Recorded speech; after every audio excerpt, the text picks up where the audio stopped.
Africa, but mainly focusing on fintechs. And I think that there are many other industries that are still, where we lack seeing CVCs. Because, like, first, of course, we might have some, we do have some leaders per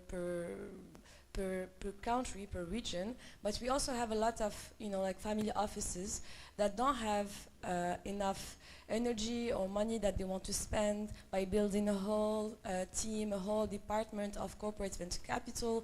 This takes a lot of time, like to first build, understand, and then like make some mistakes, and then learn where to invest in venture capital. And I think also that for startups, it's not always interesting for them to go to CVCs, because sometimes this can also be a restriction for them in terms of growing, especially if they are, for example, fintechs, or if they are security. Let's take the example of security companies. I have one in mind that had, like, as a suggestion, like one of the people that wanted to invest was a big corporate, the big bank in the region. But then the startup was afraid, because if she signs with that corporate, she won't be able to sign other contracts with other banks.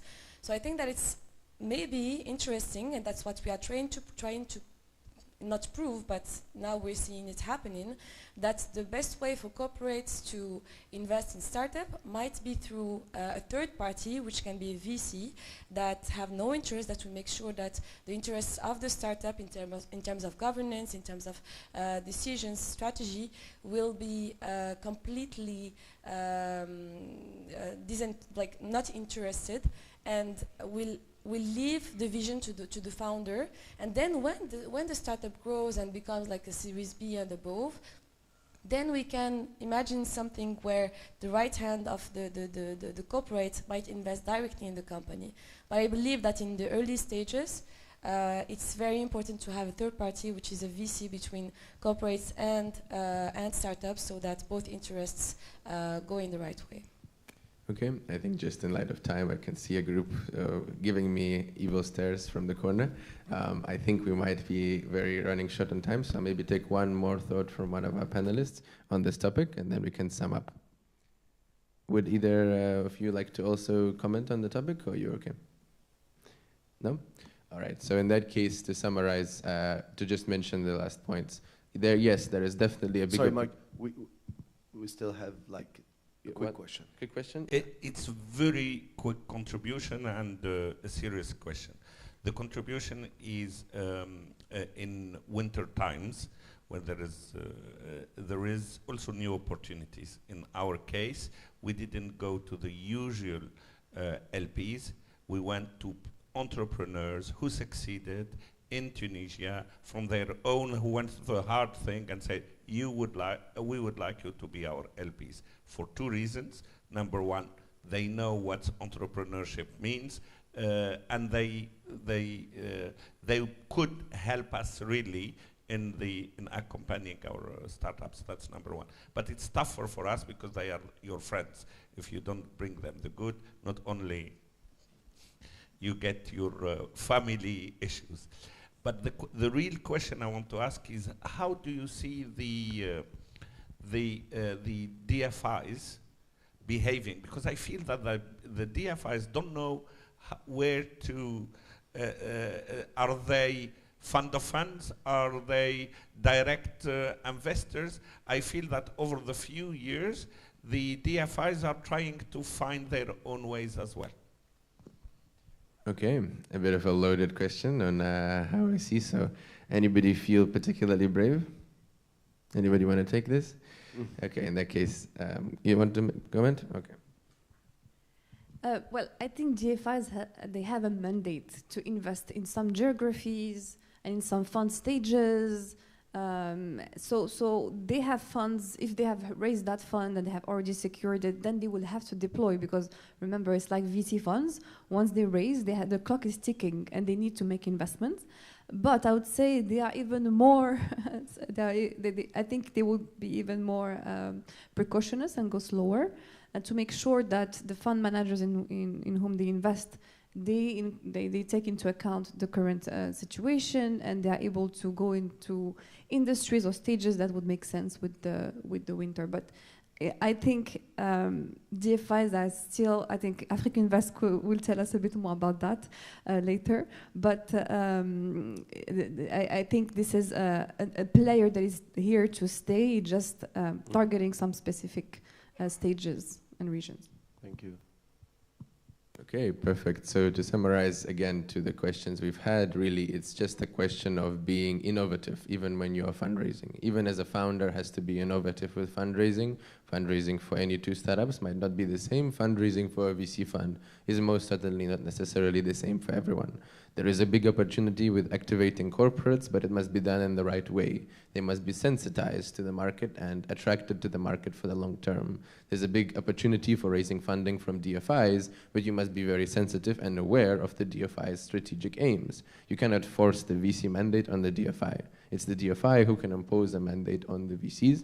So VC, at the end of the day, needs to adapt and work with the market and fundraise in a strategy that allows the VC to execute on its thesis without compromising its values.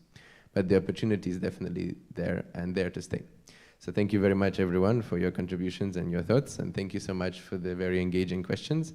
And I look forward to speaking to anybody else who has any other questions on the VC topic and helping you feel a bit more safe in investing in the asset class. Thank you, everyone.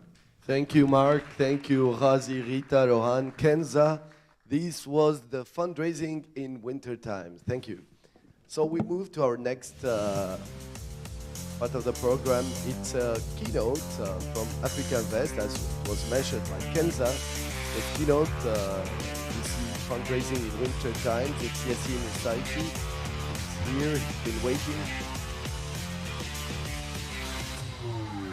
Whenever you're ready, Yassine. Yeah, the golden mic, Yassine.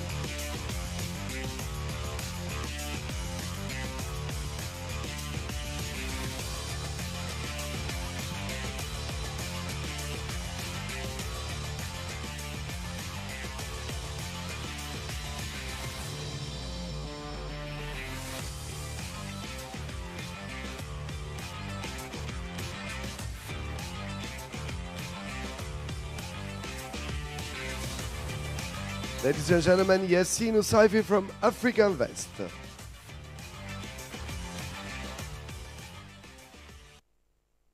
All right, great. Thanks, everyone. So my name is Yassine Saifi. I'm working with AfricInvest in our innovation team. Quickly, we invest in Series A's and Series B's on the continent. So we come just after my colleagues that were on stage. They do the hard stuff to prepare the pipeline for us, and then we come later. Right. So that's what we do. Thank you again, guys. So I'll try to speak on fundraising in wintertime, and my angle was more on the startup side than on the VC side. So I'll, yeah, I mean, we know winter is coming, all right? How many of you are Game of Thrones fans? Yeah, great. Yeah, and so the VC winter is here, guys, right? So why?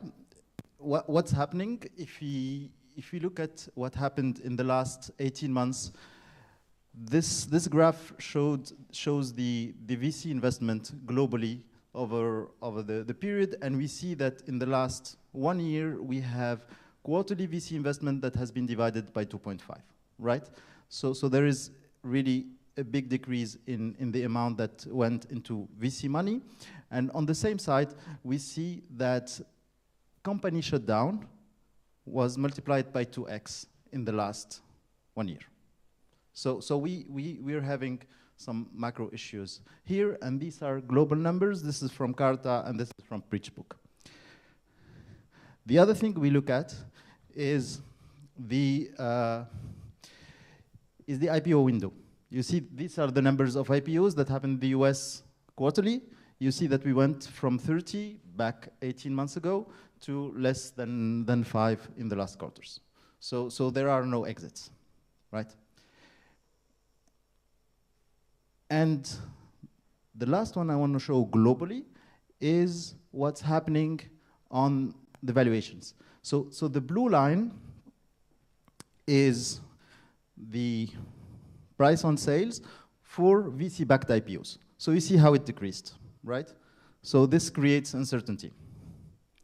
So this is what's happening globally. This is why we have this global VC winter. And if we look at Africa, we see that there is also a decrease, right? Here in green, it's the global amount that goes into VC-backed companies quarter by quarter. This is global. There was a decrease starting H2 21. And then, 22.